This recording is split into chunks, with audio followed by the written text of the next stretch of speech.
Good morning, Alex and friends. I'm Grace.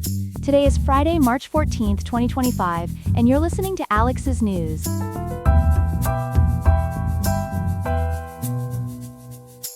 The weather in Riverside will be chilly today with a high of 47.9 degrees and a low of 43.5, so you might want to grab a jacket before heading out. In today's news, we'll examine how Elon Musk's efficiency department is making significant changes to federal real estate holdings. We'll also explore whether Donald Trump has the legal authority to reduce the size of the education department. Plus, we'll take a look at the diplomatic balancing act CEOs are performing as they navigate Trump's tariff policies. All this and more coming up on Alex's News.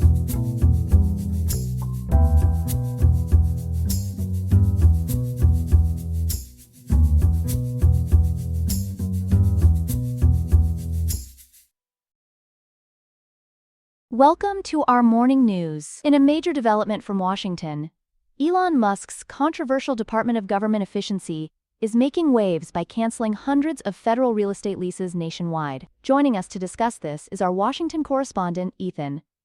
Ethan, what can you tell us about these DOG dealings with government property? Grace, it seems Musk is taking a less is more approach to government spending. According to our reporting, the Department of Government Efficiency, or DOGE as it's called, is rapidly terminating hundreds of federal real estate leases across the country as part of a major cost-cutting initiative. The first wave of these cancellations will take effect in just 108 days, on June 30th, with hundreds more planned in the coming months. That sounds quite extensive. Which agencies are feeling the impact of these property purges? The cuts are wide-ranging, Grace. According to our sources, they're affecting major agencies including the Internal Revenue Service, Social Security Administration, U.S. Department of Agriculture, and U.S. Geological Survey. The geographical scope is impressive too. In Illinois alone, 7 leases are being terminated, including offices in Chicago, Hoffman Estates, and Rockford. Wisconsin is taking an even bigger hit, with at least 16 federal offices affected. What kind of savings is DOGE projecting from these terminations?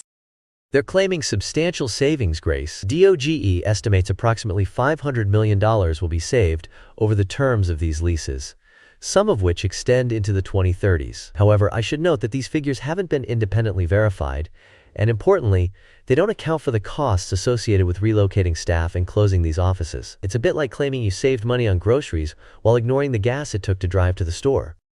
That's an interesting point. Now, there's been some confusion about DOGE's authority. Can you clarify who actually has the power to cancel these leases? That's the million-dollar question, Grace. DOGE was created through an executive order issued by President Trump on January 20th of this year, not through formal congressional authorization. Technically, DOGE doesn't have official government powers to unilaterally cancel these leases. In practice, they appear to be working with the General Services Administration, which does have the actual authority for lease management. So Elon Musk isn't actually running the government's real estate portfolio? Not officially, no. Musk is involved with DOGE as a special government employee, not as a formal administrator. His role is advisory, rather than having direct decision-making authority. The White House has clarified that he doesn't have the authority to make government decisions himself. You might say he's more of a property influencer than a property manager. Are there concerns about how these rapid cancellations might affect government services? Absolutely, Grace. Critics argue this approach could significantly harm the delivery of critical public services. Agencies like the Bureau of Reclamation and the Railroad Retirement Board serve millions of Americans. There have already been some erroneous cancellations that had to be rescinded, and lawmakers are seeking exemptions for offices in their districts. Landlords have expressed surprise at the sudden terminations, and there are legitimate concerns about agencies being able to relocate in time. Could these actions face legal challenges? That's very likely. Legal experts suggest challenges could come from multiple directions.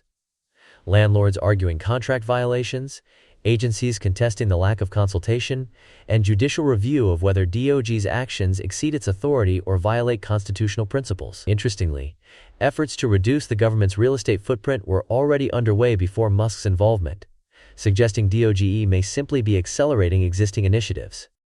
Thank you, Ethan, for that comprehensive look at what we might call a real estate revolution in federal government. We'll be watching how this story develops as the first lease terminations approach this summer. In our second story this morning, a major legal battle is brewing over the future of the U.S. Department of Education. California and 19 other Democratic-led states have filed a lawsuit challenging the Trump administration's massive staffing cuts at the department. Joining us with more details is our education correspondent, Chloe Parker. Chloe, what exactly is happening here? Grace, this is what you might call a class action with a twist. According to reporting from the Los Angeles Times, California Attorney General Rob Bonta is leading a coalition of 20 states plus Washington, D.C. in a federal lawsuit filed yesterday in Massachusetts. They're challenging President Trump's decision to slash the Education Department's workforce by approximately half a PULA, that's about 1,300 employees through layoffs and another 600 through buyouts. That's a substantial reduction. What's the legal argument these states are making? Well, they're essentially saying the president is trying to school the Constitution, if you will. The lawsuit argues that Trump lacks the constitutional authority to effectively dismantle a department that was established by Congress. As CalMatters reports, the attorneys general are seeking a court order to reinstate these laid-off workers, claiming the cuts are so severe that the department simply cannot fulfill its legal obligations anymore. So this is really about separation of powers then? Exactly, Grace. It's a constitutional pop quiz on executive authority. While presidents do have some leeway to reorganize federal agencies, legal experts note this power has its limits, especially for departments created by Congress. According to Perplexity, the lawsuit contends that the President and Education Secretary Linda McMahon are attempting to incapacitate the agency by removing personnel needed to implement congressionally mandated duties. How is the administration defending these cuts? They're saying it's more of a trimming the fat situation rather than dismantling the department. Secretary McMahon has stated the cuts are meant to make operations more efficient and won't affect funding for key programs like special education, student loans, or aid to high-poverty schools. The Los Angeles Times reports the administration claims these cuts are internal-facing and won't directly impact students and families. But the states filing the lawsuit clearly disagree with that assessment? They certainly do, Grace. You could say they're giving this plan an F for feasibility. The lawsuit expresses serious concerns about transparency and highlights potential disruptions to financial aid distribution, oversight of federal funds, and civil rights enforcement. LAist reports that the Office for Civil Rights has been particularly hard hit, with several regional offices closing entirely, including the San Francisco office. What's at stake for California, specifically, in this legal battle? The stakes are high school and higher, if you'll pardon the pun. According to the Los Angeles Times, California receives billions in federal education funding, about $16.3 billion for K-12 schools alone, plus substantial funding for student loans and Pell Grants.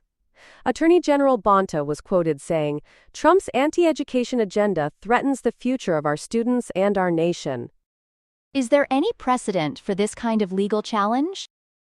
There is some promising precedent for the states. CalMatters reports that a San Francisco judge recently sided with attorneys general in a previous lawsuit related to Trump's federal workforce reduction, ordering the federal government to rehire thousands of workers from 6 different agencies. While there's no direct precedent specifically for the Department of Education, courts have historically intervened when executive actions violate statutory requirements.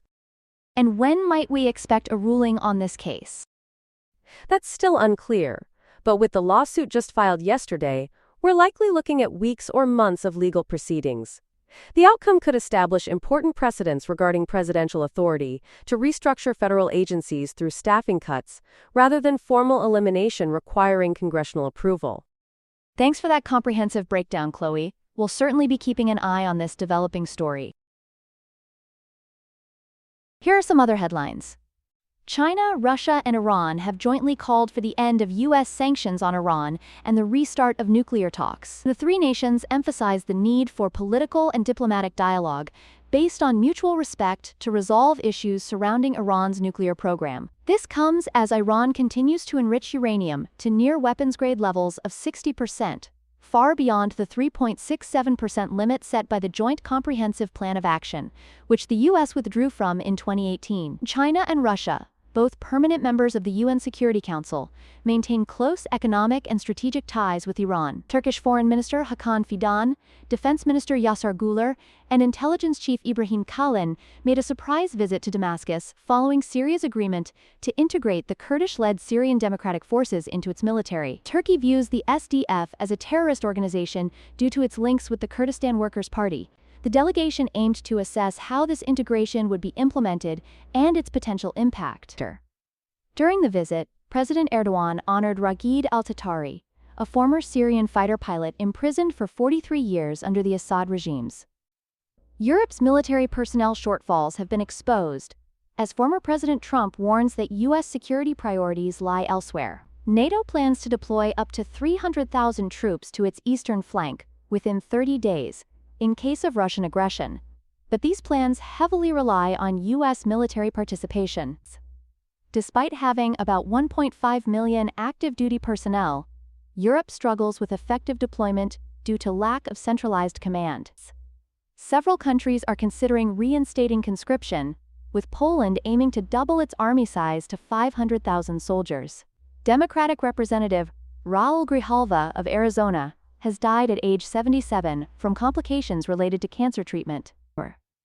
Grijalva served over 2 decades in Congress, where he chaired the House Natural Resources Committee and was known as a champion of environmental protection and progressive causes.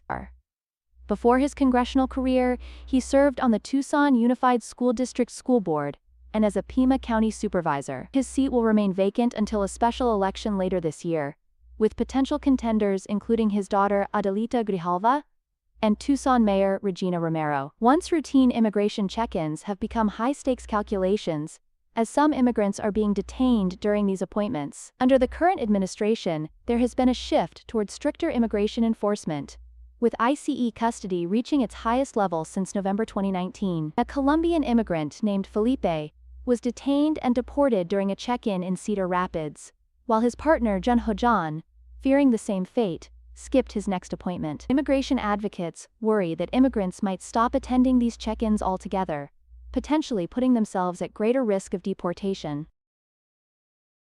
We turn now to our third story of the day, where we're seeing an interesting disconnect between what CEOs are saying publicly about President Trump's new tariff policies versus what they're expressing behind closed doors. Joining us to discuss this economic doublespeak is our business correspondent Ethan Parker. Ethan, what's going on with America's business leaders? Grace, it's a classic case of tariff two-face, if you will. According to recent reporting from NPR, CEOs are walking a tightrope when it comes to these 2025 tariffs. Publicly, they're maintaining optimism and constructive engagement with the White House, but privately, many are reportedly very discouraged about the potential economic fallout. That's fascinating. Can you give us some examples of this public-private divide? Absolutely. Take Jamie Dimon of J.P. Morgan Chase, who has publicly framed tariffs as potentially acceptable if they lead to only minor inflation while enhancing national security. He's essentially saying, if the tariff fits, we might benefit. Meanwhile, Larry Fink of BlackRock has acknowledged short-term economic pain, but suggested tariffs might lead to reduced tariffs down the road as a kind of short-term pain for long-term gain approach. But what are they saying when the microphones are off? That's where it gets interesting, Grace. A Yale School of Management survey cited by NPR found that approximately 80% of CEOs report apologizing to international partners for what they describe as Trump's capriciousness in policy decisions. And about 70% believe the Trump administration will ultimately be bad for the economy. It's like they're saying, tariff IC in public, but terrifying in private. Those are striking numbers. What about the actual economic impact of these tariffs? According to research from Perplexity API, Trump's 2025 tariffs are projected to reduce U.S. economic growth by about 0.25 percentage points and potentially lead to over 177,000 job losses. And that's without considering retaliatory measures from trading partners. If other countries strike back with their own tariffs, the impact could be even worse. So we're talking about real consequences here. What specific concerns do business leaders have? They're worried about several things: disrupted supply chains, increased production costs, especially in construction and automotive industries, a reduced consumer spending due to higher prices, and retaliatory tariffs from trading partners like Canada and the EU. There's also the broader market uncertainty that's already causing stock sell-offs. Yet I understand there are some conflicting indicators about CEO confidence. That's right, Grace. It's a bit of a confidence conundrum. The Conference Board survey showed CEO confidence soared to a 3-year high in early 2025, reaching 60.2 in Q1. But a more recent survey by Chief Executive Group in March 2025, just 10 days ago, showed a significant decline in CEO optimism specifically due to tariff uncertainty, with 56% reporting that the administration's actions have made them less optimistic. Why are CEOs seemingly less willing to criticize the president compared to his first term? NPR reports that it comes down to a focus on potential financial benefits like tax cuts and deregulation, as well as a desire to maintain constructive relationships with the administration. It's a praise in public, panic in private approach. The White House has defended Trump's economic policies by pointing to job, wage, and investment growth during his first term. When might we see if this gap between public statements and private concerns narrows?